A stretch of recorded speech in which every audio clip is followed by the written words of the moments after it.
showing you how the case of the government is completely flawed. But I'll be doing that vis-a-vis while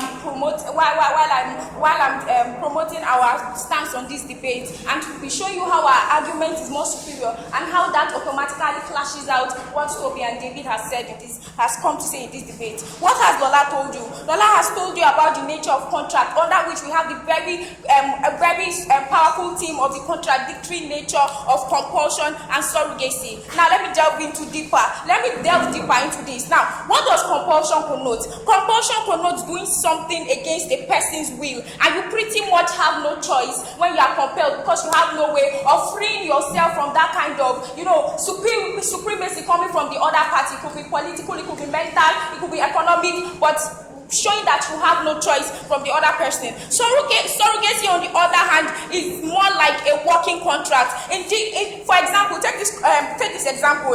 In this, the employee has to consent. The employee has a choice to the type of job in particular, even if you be paid. This is why in many instances, people reject job offers made to them regardless of their job qualification. This means that whether the woman is capable of carrying the pregnancy, and regardless of the monetary value attached, and regardless of the very monetary value attached. Now, to the very extent where these terms do not agree here, where there is no compromise, there should be no compulsion. And even if there is, I will be showing why even if there is, the mother does not have to be compelled to become a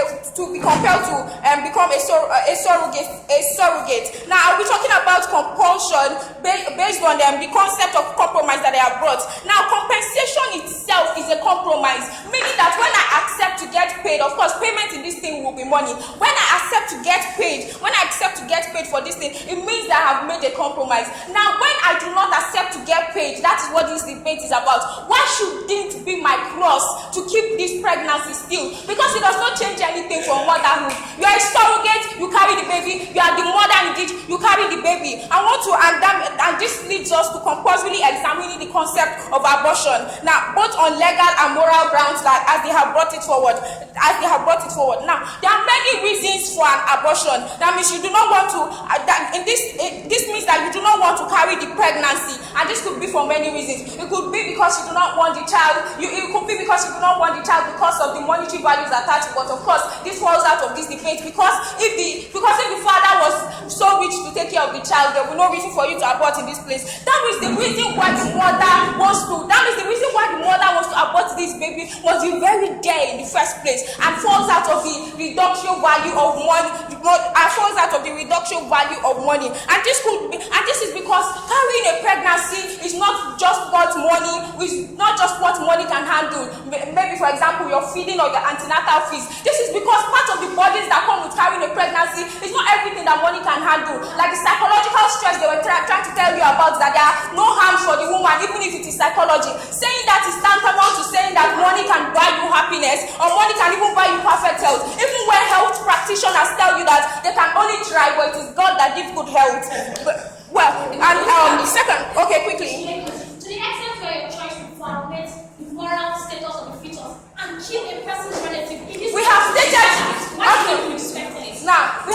separately that this is not a pro or anti-abortion debate, and David considered to that. What we are debating here, yes, he said it, and what we are debating here is when there is a conflict. When there is a conflict of interest between the mother and the father, why the woman should not be compelled to carry the baby. Now, Toby tries to escape the technological advancements that were made in this world, because there is indeed transfer of features, whether it's to the tube, or another. There is indeed transfer of fetus. Now, it is very ridiculous that the reason why she claims that there is no transfer of fetus is because the other woman's body is not prepared to carry this. And we say this is very absurd, because in all medical procedures, there is always a test, even as basic as blood transfusion is, whether you can accept these things. Now, there is always a test. There is no way you will not find a woman that can help you carry this pregnancy. Now, I will tell you about why money money should not come into play here because of the reduction nature of the acceptance of money / the uselessness of this money. Now, if there was any need for money, for example, maybe for taking care of the child or taking care of the needs of the pregnant woman, there will be no reason for the mother to want to abort in the first place because money answers it all, right? But in the instances where money cannot answer it all, for example, have you ever taken note of what it takes to carry a pregnancy? It is beyond eating well. Pregnancy changes your whole cycle of life, and whether or not you like it, the cycle of life changes in such a way that money cannot buy it back. Is it because of the flight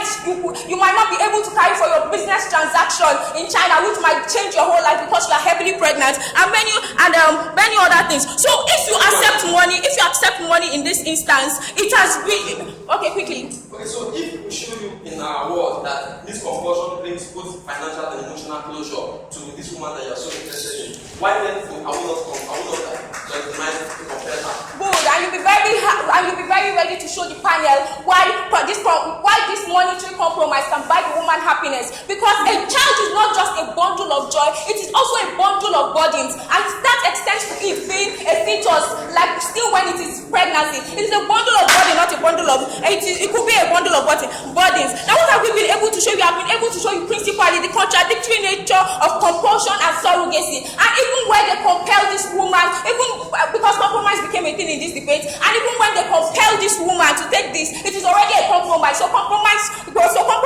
do not stand out from their side. We have shown you the concept of abortion. And why it is not only monetary reasons that can compel you to abort. Why there are things that money cannot handle that compels women to abort. And we've already shown you the reduction nature of accepting this money in the first instance. And on that note, we are very, very proud to.